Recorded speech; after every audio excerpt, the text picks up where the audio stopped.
Hello dear student, welcome to the PKV classes. आज हम class 10th UP board के MCQ series part 3 में 1 से लेकर 20 तक क्वेश्चन करेंगे। आपके यूपी बोर्ड में भी 20 क्वेश्चन आते हैं। ऐसे ही कई सीरीज कराए जाएंगे। पार्ट 1 पार्ट 2 कराया गया है, ये सीरीज पार्ट 3 है। चलिए शुरू करते हैं। क्वेश्चन नंबर फर्स्ट क्या रहा है? 36 और 48 से क्या बताइए? एचसीएफ बताइए। एचसीएफ में एच का मतलब क्या होता है? हाईएस्ट। ऐसी बड़ी से बड़ी संख्या जो दोनों संख्याओं को क्या करे, काट दे, विभाजित कर दे या डिवाइड कर दे, वो क्या कहलाता है? इसका एचसीएफ कहलाएगा। चेक करिए, इसमें 18 से कटेगा नहीं, 24 से केवल 48 कटेगा, 36 नहीं कटेगा। 6 और 12 दोनों से ही कट रहा है, तो बड़ी संख्या कौन सी है? 12 है, जो दोनों कट करेगी या विभाजित करेगी। तो ऑप्शन नंबर बी बिल्कुल सही है। नेक्स्ट क्वेश्चन पे चलते हैं हम लोग। कह रहा है एक्स स्क्वायर माइनस 5x+6 क्या है? शून्य क्या है? इसके लिए क्या निकालना पड़ेगा? गुणनखंड निकालना पड़ेगा। एक्स का स्क्वायर माइनस 5x+6, क्या करेंगे? एक्स का स्क्वायर, इसका फैक्टर करेंगे, क्या आ जाएगा? -3x minus 2x+6। अगर दोनों में x कॉमन ले लीजिए तो क्या बचेगा? x-3। और दोनों में -2 कॉमन ले लीजिए तो क्या बचेगा? x-3। एक ब्रैकेट में हो जाएगा x-2, दूसरा ब्रैकेट में हो जाएगा x-3। x इक्वल टू क्या आ जाएगा आपका 2। x-2 बराबर 0 करेंगे तो x बराबर क्या आ जाएगा 2। और ये x-3 बराबर 0 करेंगे तो x इक्वल टू क्या आ जाएगा 3 आ जाएगा। तो ये आपका पहला शून्यक है और ये आपका दूसरा शून्यक है। 2 और 3, ऑप्शन नंबर बी बिल्कुल सही है। आपको गुणनखंड अगर नहीं आता है, विस्तार से समझना चाहते हैं, तो इसके लिए आप कमेंट बताइएगा। मैं आपको डिटेल में वीडियो बना के समझाऊंगा जितने भी प्रकार के गुणनखंड होते हैं। नेक्स्ट क्वेश्चन पे चलते हैं हम लोग। कह रहा है एक्स प्लस वाई बराबर 7, एक्स वाई बराबर 10, तो द्विघात समीकरण क्या होगा? आपको फार्मूला पता होगा कैसे बनाते हैं द्विघात समीकरण हम लोग। एक्स का स्क्वायर होता है प्लस ब्रैकेट में एक्स प्लस वाई होता है और यहाँ पे प्लस एक्स वाई होता है। यही होता है किसी भी समीकरण का फॉर्मेट होता है ये। तो एक्स प्लस वाई कितना दिया हुआ है? 7 दिया हुआ है, और एक्स वाई कितना दिया हुआ है? 10 दिया हुआ है। तो क्या हो जाएगा? एक्स का स्क्वायर, यहाँ पे एक्स लगा होता है, एक्स स्क्वायर प्लस 7x और प्लस एक्स वाई जब क्या पे है 10 है यहाँ पे, तो ये आपका ऑप्शन नंबर क्या हो जाएगा? ए बिल्कुल सही आंसर हो जाएगा। नेक्स्ट क्वेश्चन पे चलते हैं हम लोग।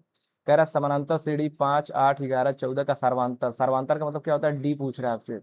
डी निकालेंगे, क्या करते हैं? पिछले वाले में से पहले नंबर को घटाते हैं। मतलब 8 में से 5 घटा दो, या 11 में से 8 घटा दो, या 14 में से 11 घटा दो, तो आपका क्या आ जाएगा? ये डी आ जाएगा। कितना आ रहा है? 8-5 = 3। तो सर्वांतर कितना आ जाएगा आपका? 3 हो जाएगा। ऑप्शन नंबर बी बिल्कुल सही आंसर होगा। नेक्स्ट क्वेश्चन पे चलते हैं। कह रहा है 37 का मान बताइए। 37 का मान कितना होता है? ये टेबल बहुत ही इंपॉर्टेंट है, इससे आपसे कम से कम 7-8 नंबर के क्वेश्चन आएंगे। ये टेबल जरूर याद करिएगा। आप प्लेलिस्ट में जाके देखेंगे, बहुत ही शानदार और ट्रिक्स के साथ याद करवाया गया। आपको याद नहीं करना पड़े, आप टेबल बना सकते हैं 2 मिनट के अंदर। यूट्यूब पे जाके जरूर देखिएगा, और पसंद आएगा तो चैनल को सब्सक्राइब जरूर करिएगा। 37 का वैल्यू कितना होता है? 1/2 होता है। नेक्स्ट पेज पे चलते हैं। आपको दिख रहा होगा, इस नाम से आपको प्लेलिस्ट दिख जाएगी। पीकेवी क्लासेस सर्च करेंगे आपको, उसमें आपको एक टेबल मिलेगा। बहुत ही आसान तरीके से बनाने के लिए बताया गया है, इसको जाके आप जरूर देखिएगा। cos 60 का मान कितना होता है? इसका मान होता है आपका 1/2। नेक्स्ट क्वेश्चन पे चलते हैं हम लोग। 1045, 1045 की वैल्यू कितनी होती है? 1। ऑप्शन नंबर बी बिल्कुल सही आंसर है। नेक्स्ट क्वेश्चन पे चलते हैं हम लोग। वृत्त की स्पर्श रेखा त्रिज्या पर होती है। ये मान लीजिए अगर कोई वृत्त है और ये इसकी क्या है? त्रिज्या है। ये इसकी त्रिज्या है। अगर इस पे कोई स्पर्श रेखा खींची जाए तो ये क्या होती है? इस पे लंब होती है, 90 डिग्री कोण बनाती है, किसी क्या बोलेंगे? लंब बोलेंगे। ऑप्शन नंबर बी बिल्कुल सही आंसर है। नेक्स्ट क्वेश्चन पे चलते हैं हम लोग। कह रहा है दो समान त्रिभुजों के क्षेत्रफल के अनुपात बराबर होता है। अगर दो समान त्रिभुज लिया जाए, समान त्रिभुज है, ये दोनों क्या है? समान त्रिभुज है।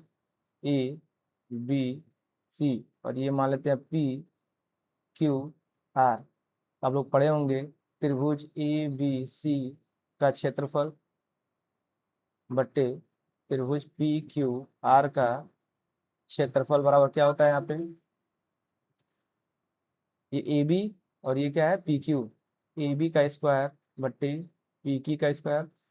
यहाँ पे चलेंगे, आप क्या? ए सी है, ए सी का स्क्वायर बट्टे क्यू आर का स्क्वायर इक्वल टू ये बी सी है, बी सी, सॉरी यहाँ पे पी आर रहेगा।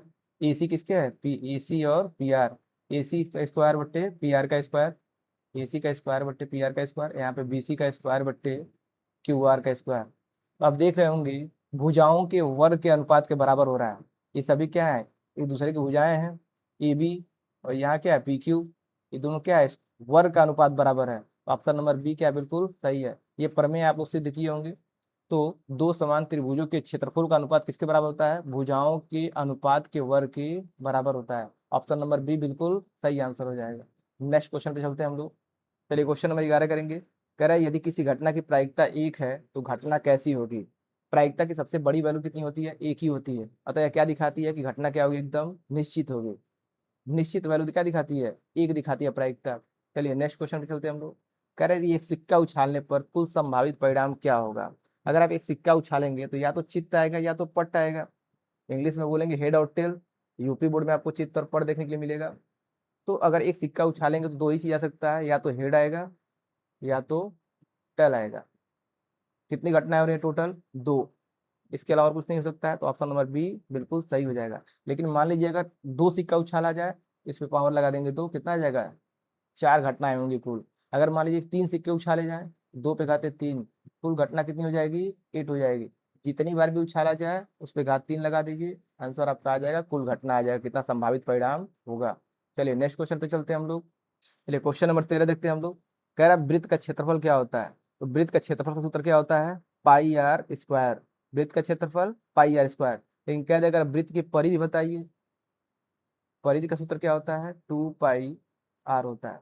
नेक्स्ट क्वेश्चन पे चलते हैं हम लोग।